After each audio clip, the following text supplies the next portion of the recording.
In this video, watch scientist and Professor Reynold J. Schleppard ask a very well-known Christian apologist, Kent Hovind, a very challenging theological question, and his response was incredible.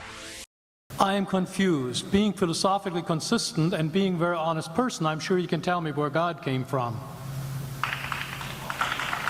And in addition, once you've told me where God comes from, please try to clarify how you can figure that a spiritual force can have an impact on a material universe to create it.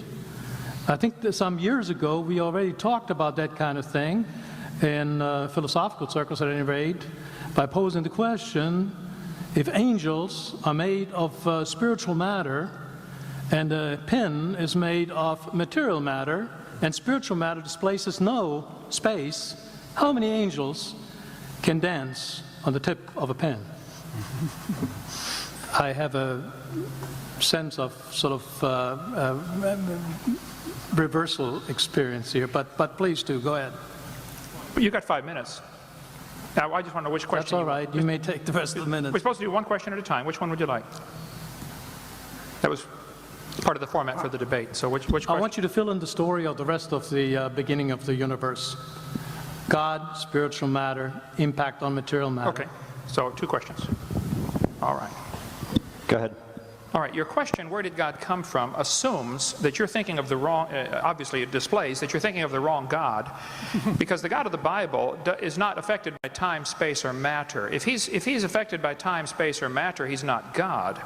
Time, space, and matter is what we call a continuum. All of them have to come into existence at the same instant, because if there were matter but no space, where would you put it? If there were matter and space but no time, when would you put it? You cannot have time, space, or matter independently. They have to come into existence simultaneously.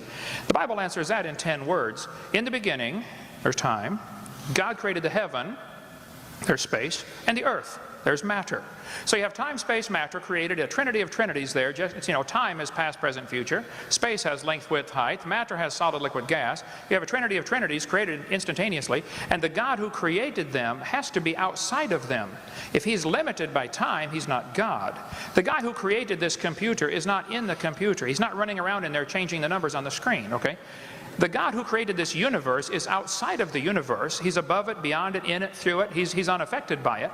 So the concept that a spiritual force cannot have any effect on a material body, well then I guess you'd have to explain to me things like emotions and love and hatred and envy and jealousy and rationality. I mean, if your brain is just a random collection of chemicals that form by chance over billions of years, how on earth can you trust your own reasoning processes and the thoughts that you think? Okay, so your question, where did God come from, is assuming a limited God. And that's your problem. The God that I worship is not limited by time, space, or matter. If I could fit the infinite God in my 3-pound brain, he would not be worth worshiping, that's for certain. So that's the God that I worship. Thank you.